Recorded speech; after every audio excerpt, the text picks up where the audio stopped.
Okay, now the time has come that we've been waiting for it. Apparently, all the people in Paris were waiting for it too because it got the most reaction of the night, and it was actually still long and still slow, but the only one-on-one legitimate non-garbage wrestling match of the night where they didn't rely either on furniture or multiple people or all the other sins that we have come to know. Because people just wanted to see fucking John Cena beat Logan Paul. They just wanted to see John Cena. And they really wanted to see Logan Paul. I'm not even sure they cared whether Logan Paul got beat. They wouldn't have liked it if Cena got beat. But it was a chance for them. The crowd got to cheer everybody, sing everybody's song, boo everybody, chant for the people and wave for the people and whatever. And in this match, they got to do all of their greatest hits. They were able to do all of those things in the same match. And again, Cena from the time that his music hit, which they milked it forever, and then boom, he came, the fans sang his song and chanted for Cena and thank you, Cena. And they chanted something that was to the Scissor Me Daddy tune. I don't know what the fuck these people were saying over there. But also, did you see the statistic? It was John Cena's first time wrestling in France. How is that possible when you think about it? Well, a lot of these international priorities weren't priorities 10 years ago, 15 years ago, or 20 years ago. They didn't even run all these towns or all these cities. Well, yeah, but I know they didn't make a habit of it, but first time ever, John Cena was in the main events, top level pay-per-view. If it was a important tour, he'd be booked on it for years and years, and they never once went to France while he was on a card. That's amazing when you think about it, just for that amount of time. And he's only had 19 matches in Europe. They've been in Europe fucking 19 times the last 6 months. So anyway, this, I think, was the match of the night. It could have been better it could have been better if John Cena was 20 years younger, but he's not. And I'm kind of amazed that he was able to do this well for this long at his age, which nobody else has really been working this hard to this level for this long at that age. But again, it was a smart match. There was no doubt John was calling it because you could see his mouth moving almost incessantly. But Logan Paul is just a natural.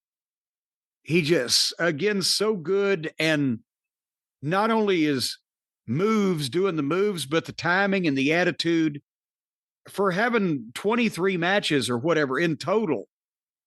Cena's wrestled in Europe almost as many times as Logan Paul's had matches. I liked a lot of it, and a lot of it I didn't. Like I said, it's probably the best John Cena match we've seen of his comeback. Logan Paul is amazing with the heel attitude and the way that he's taken to this. The fans waving and singing and dancing incessantly, no matter what the fuck is going on in a lot of cases, to me, distracts from what the guys are trying to do in the ring. I know they're having fun and they paid their money, they could do whatever, but it just, to me, it would be distracting and throw off momentum that you might be trying to build. And it was a little slow, but at least, again, they had an excuse. John's 50, but they got to take up a lot of time on these shows these days, it seems like. And they had nice false finishes. They didn't, as I said, have to break all the furniture in the building or set anybody on fire. And the people were, you tell me, Brian, where the people were into the match happening and seeing it and being there and seeing these people But were the people into the match, or were they just entertaining themselves while the match was going on? There definitely was a large contingent of fans entertaining themselves. I don't know if it was just because they were so excited over Cena. It definitely wasn't because there was any heat for Logan Paul. They were happy to see it. I mean, that's the other thing. You have this really talented heel in Logan Paul. He's not going to get any heat in this situation with those fans in this match for Cena. His first and last match in Paris. But yeah, they're distracted. I mean, to be quite honest with you, at points, especially when they started dancing or marching in place, whatever was happening there, the fans are more exciting than the wrestling for some of this show. Well, yeah, see, and here's the thing. I'll be honest with you. From the time that I got into business, and a lot of guys are told this, maybe still to this day, when the fans are fucking going crazy and making all that noise, either slow down or sell or lay out. Let them make noise. Why get up and start beating yourself up when they're already screaming? Take that as a cue to let them. But that was in the days when the fans were actually cheering the events that were happening in the match and raving about that, rather than just they've all gotten together to where now they're going to do this chant forever. And it wasn't necessarily brought on by a specific thing that happened in the ring. Does that make sense, that it might be a different thing of laying down and letting them do that than not getting up and stepping on your pop for what you've done in your match the old way? Yeah. See what I'm saying? Yeah, it doesn't seem like a place to have like a great match.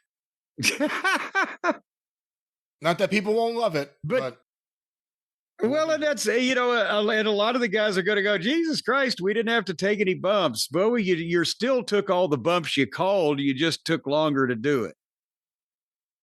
But anyway, finally, then after the fans were hopping and the waving and the singing, and then Logan Paul hit a crossbody off the top rope. Cena rolled through, went for the AA. They did a little do-si-do back and forth, and Cena hit the AA 1, 2, 3. And I wrote at the bottom, allowing for Cena's age, and it was a great effort. The crowd liked everything. Didn't necessarily compliment everything, but liked everything. But it was not the Mid-South wrestling style. Let's put it that way. Nor has anything John Cena has ever done been. But, that's that. Logan Paul gets one of the farewell matches. It's a big moment in his career. And we're on to the next Cena. When is him and Brock? Forgot all about that. Oh, that has to be September 20th when they debut on the new thing that they started last week that they're paying $1.5 billion for them to do the thing for. Don't they? Right? I get a lot of people don't think it'd be like it is, but it do. Wait, when is the first pay-per-view on ESPN? September 20th against. Oh shit. All in, all out, all the time from the other. Yeah. I just got used to Amazon Prime for AEW. I still don't have this ESPN app for WWE. Oh, we got to figure that out. Yeah. But now we'll have to be streaming. There'll be pissing out and pissing in on September 20th. And we got to record the next day after that because I'm getting teeth pulled that week. And I have a feeling some of these matches on these pay-per-views will be like pulling teeth. Well, we will note that. I'm sure Jace will note that. But Jim, there's still more clashing in Paris. There is. It's putty. Every little breeze seems to whisper Louise. Louise.